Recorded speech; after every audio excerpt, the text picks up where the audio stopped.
a punt on special teams. That's kind of the team we want to be. Offensively, I thought Heinrich and the guys made some big conversions on a couple drives to extend the game. Found some runs.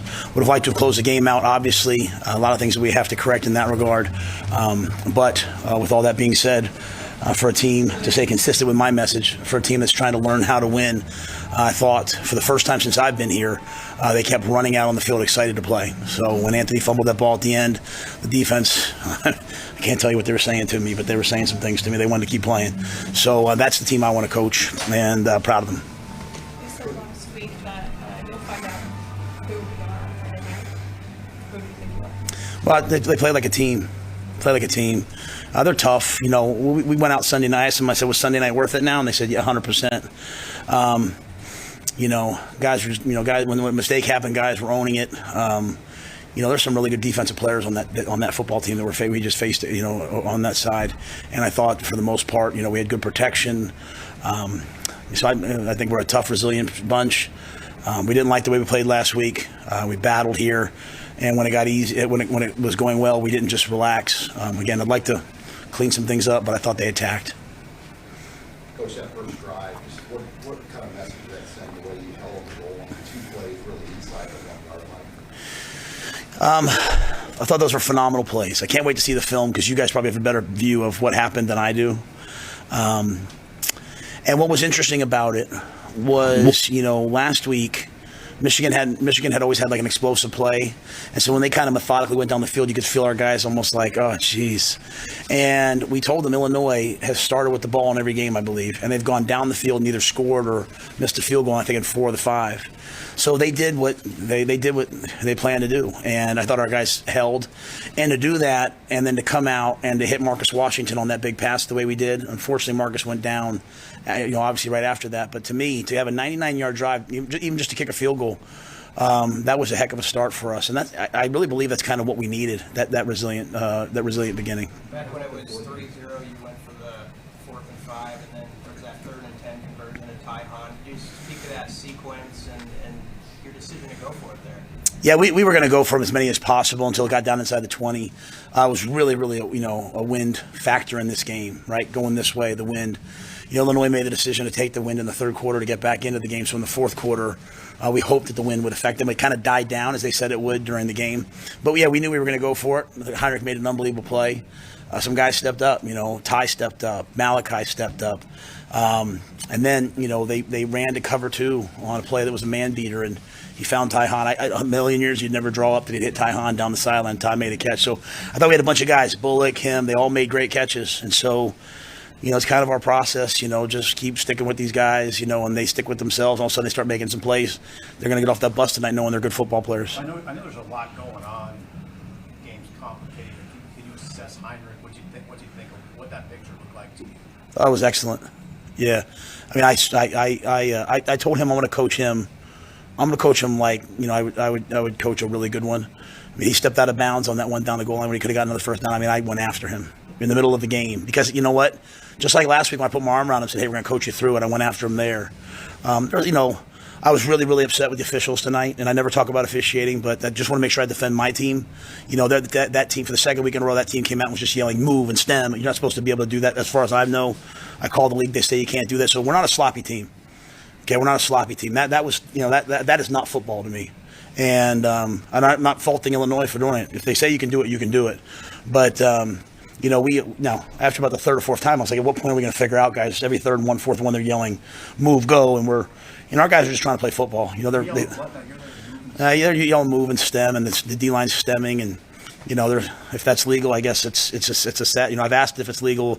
Maybe it is. I don't know. But I just want to make sure I defend my guys. So I'm not criticizing the officials as much as I'm saying, they weren't just jumping off sides. They were hearing the cadence, and we're sitting down already, and they're yelling move, and we're jumping. So I thought Heinrich handled a lot of things. Sometimes he gets a little bit tired. We have to maintain his conditioning. Probably some plays he'd love to get back, but he made the big plays when we needed them to.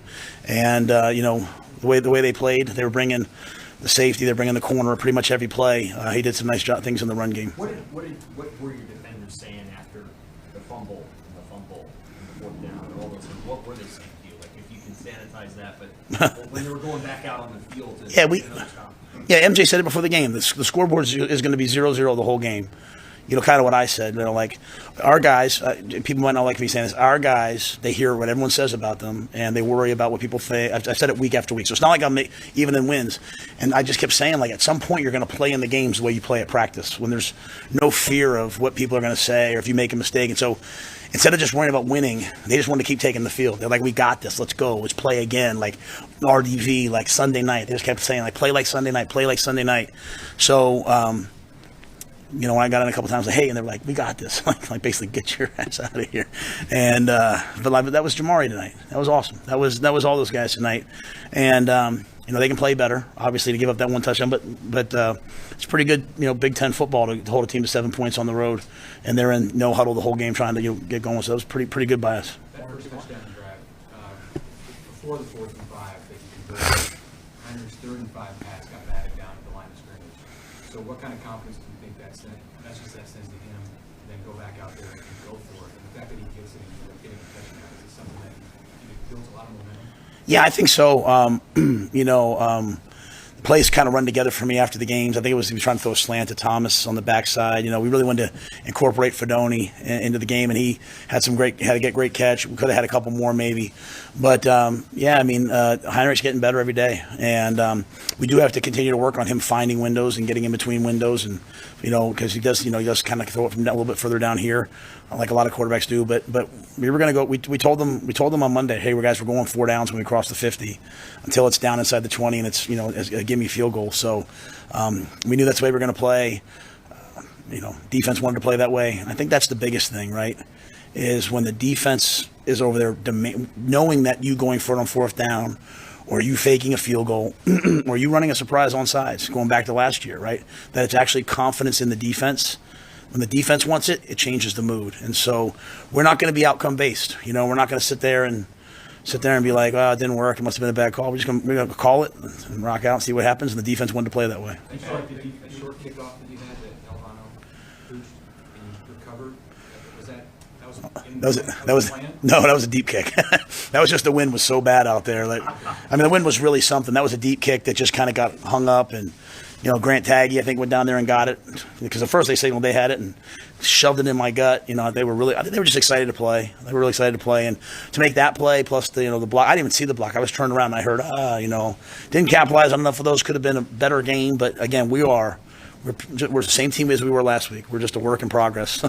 And I'm glad to see the guys have a little success in this work in progress, and they've got to just continue to have that humble mindset of, like, let's get better this week. You mentioned that the team is going to walk off the bus when they get home to Lincoln, maybe a different team. How much did you need this tonight to maybe prove that the process is working? Yeah, I don't have to prove anything to anybody. I know what we're doing works. No, not to your guys. Yeah, no, they're 100% bought in. They really are. I mean, I'm shocked. Honestly, I'm shocked. Like, and this isn't about me. When I say that, it's not about me. It's them. Like when I sit there with Ty Robinson, he's like, man. I think I told this to you guys the other day. Like, he's like, man, I'm so jealous. These young guys be part of this. Like, working hard is never a punishment, and grinding this week is never punishment. I'm just happy they got some success from this week so that I could sit there and say, hey, was Sunday worth it? Kind of, not I told you so, but I told you so. And because they were a better team than they were last. We were better than we were last Saturday, but we weren't, which doesn't matter. So tonight, and then, let's just say they came down, they scored, and they would have won that game. They've been Minnesota all over again, right? Well, no, we're getting better. We're a better football team. I'm just glad they had the results. So we're 3-3. We're going to hit the bye week. We're going to come out each week. We're going to play each week. It's not going to be perfect. I just really hope people, instead of like just jumping ahead to like what we're going to be and all this, I just hope they kind of enjoy this ride. Coach Riley, Pat Riley calls it the innocent climb. You know how bad Emmett Johnson felt after he fumbled that ball and he came over to me like looking at me, and I was like, nobody cares. Keep playing. Like, now we do care, but this is like this innocent climb where these kids are just out there giving their all for this, And so, yeah, sometimes we line up wrong, and sometimes we have 12 guys. So that, it's not perfect. It can be a little bit frustrating, but it's a beautiful phase watching young people do something, learn how to win and fight for each other. And that's what you saw tonight. I will say this, Sam, because you asked me. I got in for the defense. And I said, hey, do you guys love AG? They're like, yeah, we love AG. I said, he needs you guys right now. He just fumbled his football. Like, he needs you guys right now. And that's when they told me to get out of the huddle. We got this. So we got special guys really, really, really care about him. All right. Hey, Marcus, is there an update on It was his knee. Nothing beyond that. So they'll MRI him, I'm sure, tomorrow. I have no idea, absolutely no idea. He was in a lot of pain when I went over there, but, him and I walked off arm in arm. He was captain tonight, so he was pretty fired up. So we'll have hopefully an MRI update. I think I'd meet with you guys on Monday, Tuesday, something like that. So we'll see, but I hope he's okay. All right, thank you, guys.